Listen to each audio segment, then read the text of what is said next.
Hello everybody, Epsilon9 here. I'm about to head out to have dinner with my mother and then watch the 10 o'clock showing of Deadpool in IMAX.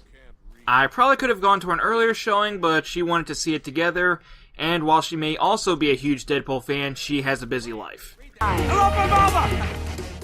Besides, I'm gonna go see the movie at least 5 times this weekend anyway, and that's just if the movie sucks. I'm a huge fan of Deadpool. These days, who isn't? But I'm what I like to refer to as a second-generation Deadpool fan. While most people you'll find today are third and fourth generation, I'll get to those shortly. The first generation are those who know him from the first run in the comics. He premiered in New Mutants number 98 alongside Domino and Gideon. The issue was supposed to premiere 3 new characters, but they had only thought up the ideas for Domino and Gideon. Since Rob Liefeld was doing the drawing for that issue, they gave the task of creating the third character to him. Rob had done a lot of work on the character of Deathstroke for DC, so he decided to create a mercenary in much the same vein. In the issue, Deadpool jumps Cable, is about to kill him, then Domino comes in and saves his life. Then they proceed to chop Deadpool into tiny pieces and mail him back to the guy who hired him. But surprisingly, fans really liked this wisecracking mercenary. They wanted more. Well, how are you going to bring him back from that fate? Give him Wolverine's healing factor. And thus, Deadpool was born. Though it wasn't until later that they decided why he has the name Deadpool. Liefeld just picked some random term with the word dead or death in it. If you want to know why he has the name Deadpool, I'll explain in my review of the Deadpool movie later. It's a bit different in the movie than it is from the comics. I wasn't a first-generation fan because I couldn't afford to be. I didn't have any friends or relatives who were into comics, and my nearest comic book shop is 40 minutes away over a toll bridge. Comics weren't something I could just be into when I was young. My exposure to comics came from Fox Kids Saturday morning cartoons. X-Men, Hulk, Fantastic Four, Radioactive Spider-Blood Spider-Man, and whatever Marvel character happened to make a guest appearance on those shows. Deadpool had 3 brief, non-speaking cameos in the X-Men cartoon, but if you add all 3 appearances up, he had less than 20 seconds of screen time. Instead, I'm a second-generation fan. I found Deadpool through Marvel Ultimate Alliance, released back in 2006. I fell in love with the character immediately. Never left him out of whatever roster I was playing, and immediately proceeded to buy whatever comic had him in it. And that wasn't too hard, because back then, while he was popular with those who knew him, he wasn't very well known. He didn't have very many appearances.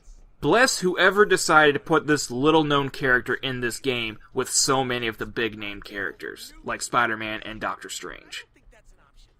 The third-generation fans are those who saw Wade Wilson in X-Men Origins Wolverine. Wait, Wade Wilson? Yeah, Ryan Reynolds played Wade Wilson in Origins. Like how Robert Downey Jr. played Tony Stark in the Incredible Hulk post-credit sequence. But since he never put on the suit or even made reference to it, he didn't exactly play Iron Man. The 2 minutes Reynolds was in X-Men Origins was the best part of the movie. I remember my first encounter with third-generation fans. The weekend that movie premiered was the same weekend as Free Comic Book Day. I saw a bunch of people buying up Deadpool comics, some of them claiming to be long-term Deadpool fans, which, if that was true, they would neither be buying up every issue in the store, clearly only just starting their collection, nor be quoting directly from his wiki page. Finally, you have the fourth-generation fans who came to know him through trailers for the movie and internet memes from the past 5 years. But, back to 2009 and Wolverine Origins. For those who don't remember, that movie got leaked. I saw the leak. I was still gonna go see it in theaters, but I was dying to see Deadpool in something other than comic book form. More so then than ever. I loved Wade Wilson. And then I saw Barakapool. I'm not going to exaggerate and say I cried or vomited, but I did feel hurt and disgusted. Then Fox came to the Deadpool fans. Not the Wolverine fans, not to the Gambit fans, because this was also Gambit's first time on the big screen, and he has a huge following himself. No, Fox came to the Deadpool fans. They said that if Origins did well in spite of the leak, they'd give Deadpool a solo film immediately afterwards. That's why I went and saw a bad movie 5 times opening weekend. Origins did well in spite of the leak. In spite of Fox's words that the leaked film was only a portion of the finished movie. It was 99% of your finished crappy movie! But, in interviews held shortly after the premiere, they said that they were going to give solo films to Deadpool and Gambit. Months would come and go, and no word of Fox making any movements toward their promised Deadpool film. First Class came and went, then the Wolverine, and even Days of Future Past was being worked on, and no word of them working on Deadpool. Fox lied. But in spite of their lies, there was a champion working behind the scenes to get this movie made. Ryan Reynolds. Reynolds is an actual comic book fan. A Deadpool fan, sure, but he's more of a comic book nerd than almost every other actor you see throw on a cape on the silver screen combined. Now, he's a man who doesn't often turn down roles. He's the kind of guy who, if he never had to work again, he'd go out and continue acting in movies for free. When he says he'd be up for playing any superhero role that they offer him, I believe that. I also believe it when he says that he feels he was made for the role. Especially when his first exposure to Deadpool was when a friend pointed out Deadpool claiming he looked like Ryan Reynolds crossed with a Shar-Pei. Reynolds' first crack at the role was in Blade Trinity. Yeah, he played the Blade character Hannibal King, but it was King in name only.